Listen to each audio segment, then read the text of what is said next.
हरे कृष्णा। तो आज आश्विन शुक्ल पक्ष की एकादशी है। इसका महात्म्य ब्रह्म विवर्त पुराण में मिलता है, उसे हम सुनेंगे। युधिष्ठिर महाराज श्री कृष्ण से कहते हैं, हे भगवान, हे मधुसूदन, आश्विन के शुक्ल पक्ष में किस नाम की एकादशी होती है, उसे आप मुझसे कहिए। कथयस्व प्रसादेन भगवन् मधुसूदन इसस्य शुक्ल पक्षे तो किम नाम एकादशी भवे। तो युधिष्ठिर महाराज श्री कृष्ण से क्या कहते हैं? भगवन् मधुसूदन। तो दो संबोधन है, एक तो भगवन्, दूसरा मधुसूदन। तो भगवन् का अर्थ है कि जिनके अंदर 6 प्रकार के भग यानी ऐश्वर्य हैं, संपूर्ण धन, संपूर्ण बल, संपूर्ण ज्ञान, संपूर्ण वैराग्य, संपूर्ण यश, संपूर्ण सौंदर्य, और मधुसूदन जो कि मधु असुर का वध करने वाले हैं। तो युधिष्ठिर महाराज कहते हैं, कथयस्व प्रसादेन, कि आप प्रसन्नता पूर्वक मुझसे बताइए। प्रसादेन, अपनी कृपा करके, आप कृपा करके आप अपनी प्रसन्नता से मुझे बताइए। क्या बताइए? इसस्य शुक्ल पक्षे तो आश्विन के शुक्ल पक्ष में किम नाम एकादशी भवेत, कौन से नाम की एकादशी होती है। श्री कृष्ण बोले, हे राजन, आश्विन के शुक्ल पक्ष में जो एकादशी होती है उसका महात्म्य पापों को नाश करने वाला है, उसे तुम ध्यान से सुनो। सुनो राजेंद्र, वक्ष्यामि माहात्म्यम पापनाशनम शुक्ल पक्षे चाश्रुयुजे भवेदेकादशी तुया। तो भगवान क्या कहते हैं? हे राजन, राजेंद्र मतलब राजाओं के राजा, मैं आपको महात्म्य सुनाऊंगा। कैसा महात्म्य है? पाप नाशनम, पाप को नाश करने वाला है। और किसका महात्म्य है? शुक्ल पक्षे चासुयुजे, आश्विन के शुक्ल पक्ष की एकादशी का। पापांकुशा इसका नाम है, सब पापों का नाश करने वाली है। इसमें व्यक्ति पद्मनाभ नाम के भगवान का पूजन करे। पापांकुशेति विख्याता सर्व पापे हरा पराम पद्मनाभा विधानम तु पूजे तत्र मानवः। तो भगवान इस एकादशी के नाम बताते हैं पापांकुशा। तो पाप अंकुशा, तो पाप रूपी हाथी के ऊपर अंकुश जो करे। तो अंकुश छोटा सा होता है, हाथी बहुत बड़ा होता है, लेकिन छोटा सा अंकुश भी इतने बड़े हाथी को बस में कर लेता है। तो उसी प्रकार से एकादशी तो बहुत छोटी सी है और पाप हमारे कई जन्मों के, तो वो जो है हाथी के बराबर हमारे विशाल पापों की राशि। और एकादशी एक दिन की, तो छोटी सी एकादशी, परंतु ये छोटी सी एकादशी इतने कई जन्मों के पापों को इसी प्रकार बस में कर लेती है, जिस प्रकार से छोटा सा अंकुश बड़े से बड़े हाथी को भी बस में कर लेता है। और भगवान कहते हैं कि इसका नाम विख्यात है, पापांकुशा नाम विख्यात है एकादशी का। और सर्व पाप हरा परा, समस्त पापों को हरण करने वाली है, और ये श्रेष्ठ एकादशी है। पद्मनाभा विधानम तु पूज्य तत्र मानवा, और भगवान का जो है इसमें पूजन होता है पद्मनाभ के नाम से, है ना।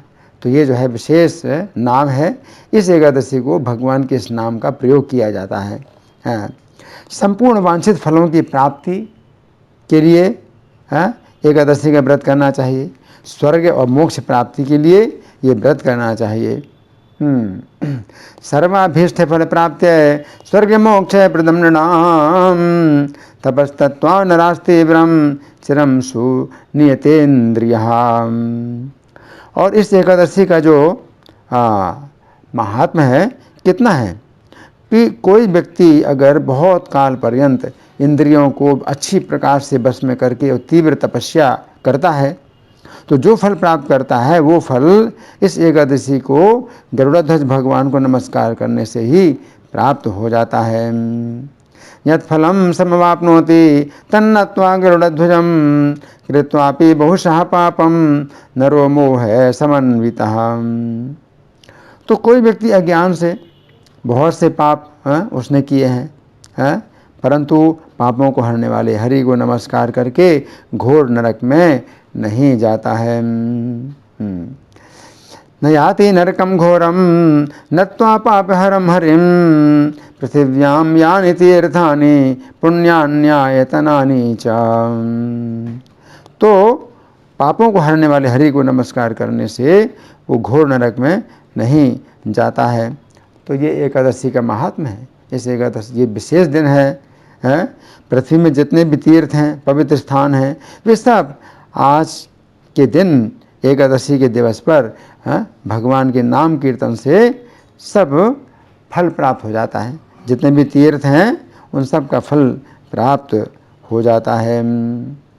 न याति नरकं घोरं नत्वा पापहरं हरिं पृथिव्यां यानि तीर्थानि पुण्यान्यायतनानि च तानि सर्वाण्यमाप्नोति विष्णोर्नामानुकीर्तनात् देवं सार्गधरं विष्णुं ये प्रपन्ना जनार्दनम्। तो भगवान जो सार्ग धनुष को धारण करने वाले हैं, विष्णु हैं, तो जो लोग उनकी शरण में जाते हैं तो ये एकादशी का इतना महात्म्य है कि जो भगवान की शरण में जाते हैं तो उनको यमलोक नहीं प्राप्त होता है। न तेषां यमलोकश्चा नृणां वै जायते क्वचिन् उपोष्य एकादशी में काम प्रसंगे नापि मानवा न यान्ति यातनां याम्यां पापं कृत्वाति दारुणम्। तो इस एकादशी को जो है अगर कोई व्यक्ति प्रसंगवश भी अगर उपवास कर ले, तो प्रसंग का मतलब है कि किसी अन्य कारण से उसको भोजन नहीं मिला, उसने तो सोचा नहीं कि एकादशी का ये दिन है, लेकिन किसी कारण से अगर उसका उपवास हो गया, भोजन ना मिले, तो इससे भी क्या है कि यमराज की यातना नहीं प्राप्त करता है। जबकि बहुत दारुण उसने पाप किए हों तो भी एकादशी का इतना महात्म्य है। तो हजारों अश्वमेध यज्ञ और सैकड़ों राजसूय यज्ञों का फल भी एकादशी व्रत के फल की 16वीं कला भी नहीं है। तो भगवान श्री कृष्ण कह रहे हैं हजारों अश्वमेध यज्ञ, एक अश्वमेध यज्ञ होता है 1 साल में, और संपूर्ण पृथ्वी पर विजय प्राप्त करके कोई जो है महाराज, बहुत बड़ा राजा, सब राजाओं पर विजय प्राप्त करके 1 साल में अश्वमेध यज्ञ करता है। और ऐसे हजारों अश्वमेध यज्ञ और फिर सैकड़ों राजसूय यज्ञों का सब फल अगर मिला दिया जाए तो एकादशी के व्रत के फल का 16वीं कला नहीं है। 16वीं कला का मतलब है 6%, तो एकादशी के व्रत का 6% भी नहीं है। अश्वमेध सहस्राणि राजसूय शतानि च एकादशोपवासस्य कलां नार्हन्ति षोडशी। एकादशी के समान पवित्र दिन और कोई नहीं है, ऐसा पवित्र दूसरा व्रत नहीं है। जैसा कि है पद्मनाभ भगवान की एकादशी जो पापों का नाश करती है। नेत्रसम पावनम किंचन त्रिशलोकेशो विद्यते एकादशी समं पुण्यम किंचन लोके न विद्यते यादृशं पद्मनाभस्य दिनम पातक हानिदम। तो यहाँ भगवान कहते हैं कि पद्मनाभ का दिन है ये एकादशी का दिन, तो इसमें चूँकि पद्मनाभ भगवान की पूजा होती है तो पद्मनाभ का भी दिन इसको कहा जाता है। तो ये क्या है, पातक हानिदम, पापों की हानि प्रदान करता है। तो हानि प्रदान करता है, कौन सी हानि, पापों की हानि प्रदान करता है। जब तक व्यक्ति इस शुभ पद्मनाभ के दिन का व्रत नहीं करता है तो हे राजन तभी तक व्यक्ति के देह में पाप निवास करता है। यावन्नो पोषते जंतु पद्मनाभे दिनम शुभम तावत् पापानि देहेस्मिन् तिष्ठन्ति मनुजाधिप।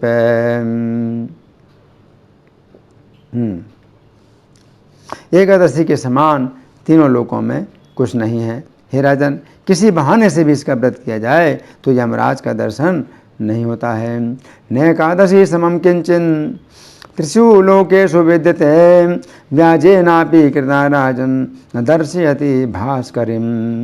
तो यहाँ पर भगवान फिर से यही बात बताते हैं कि एकादशी के समान कोई जो है पवित्र वस्तु तीनों लोकों में नहीं है। और व्याजेनापि, प्रसंगेन पहले बताया था, यहाँ व्याजेन कहा।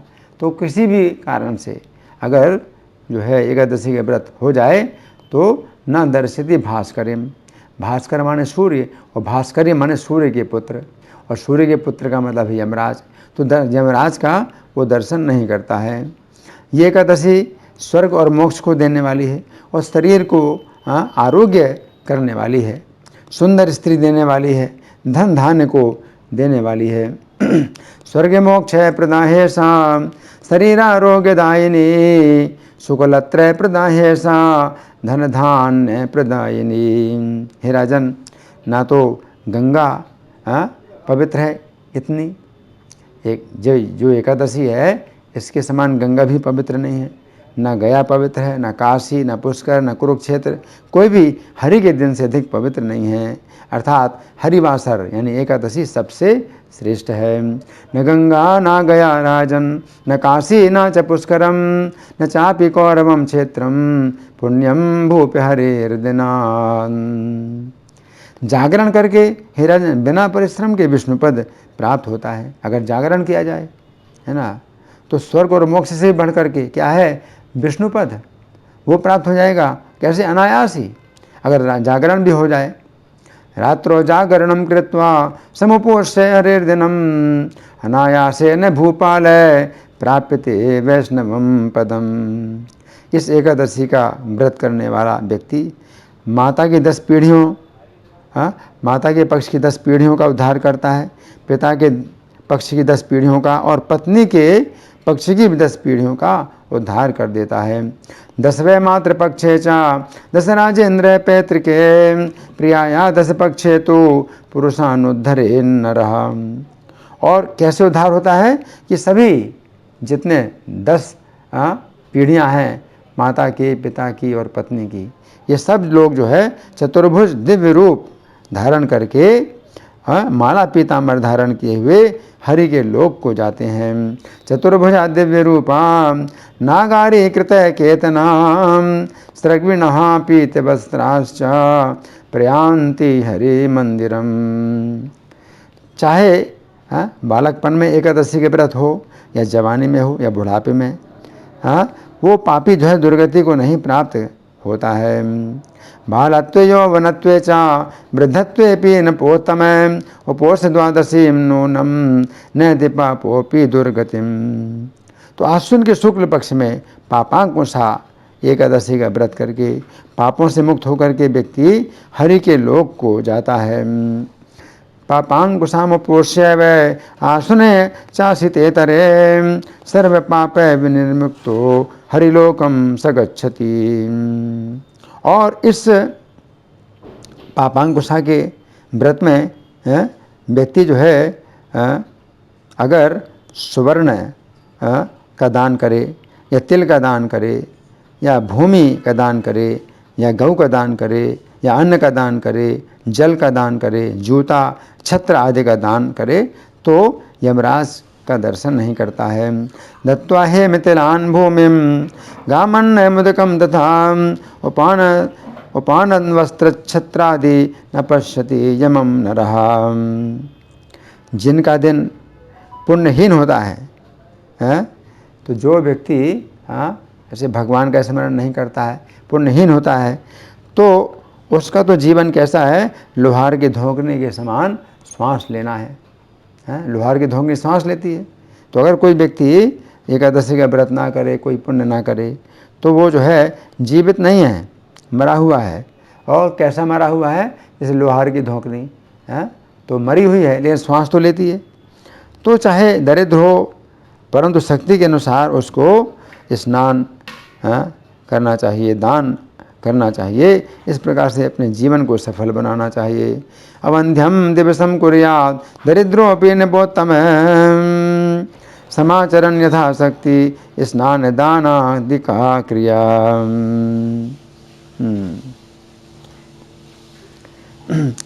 तो कोई व्यक्ति तालाब बनवाता है, या बगीचा बनवाता है, महल, यज्ञ और अन्य पुण्य कर्मों को जो करता है, तो उसे यम की यातना नहीं देखनी पड़ती है। तदागाराम सौधानाम सत्राणाम पुण्यकर्मणाम, कर्तारो नैव पश्यन्ति धीरास्ताम यम यातनाम। तो पुण्य करने वाले मनुष्य लोक में बड़ी आयु वाले होते हैं, धनाढ्य होते हैं, कुलीन होते हैं और रोग रहित दिखाई देते हैं। तो ये अपने पुण्यों का, पिछले जन्म के पुण्यों का ये लक्षण है कि कोई व्यक्ति अगर लंबी आयु का है या धनी है और कुलीन है, रोग से मुक्त है, तो ये पिछले पुण्यों के कारण ही होता है। दीर्घायुषो धनाढ्याश्च कुलीना रोग वर्जिता दृश्यन्ते मानवालोके पुण्य को कर्तार ईदृशा। तो बहुत कहने से क्या है, अधर्म से व्यक्ति दुर्गति प्राप्त करता है और धर्म से स्वर्ग जाता है, यह सत्य है। किमत्र बहुनोक्तेन यान्ति धर्मेण दुर्गतिम आरोहन्ति दिवं धर्मेन अत्र नात्र कार्या विचारणा। तो भगवान युधिष्ठिर महाराज से कहते हैं कि हे निष्पाप राजन, जो तुमने पूछा सो मैंने कह दिया। यदि ते कथितम राजन यत्पृष्टो हम त्वया नघ। तो इस प्रकार से भगवान ने पापांकुशा एकादशी, जो आश्विन शुक्ल पक्ष की एकादशी है, इसका महात्म्य समाप्त हुआ। तो ये जो है ब्रह्म विवर्त पुराण के अंतर्गत है और भगवान श्री कृष्ण ये महात्म्य युधिष्ठिर महाराज से कह रहे हैं। धन्यवाद। हरे कृष्णा।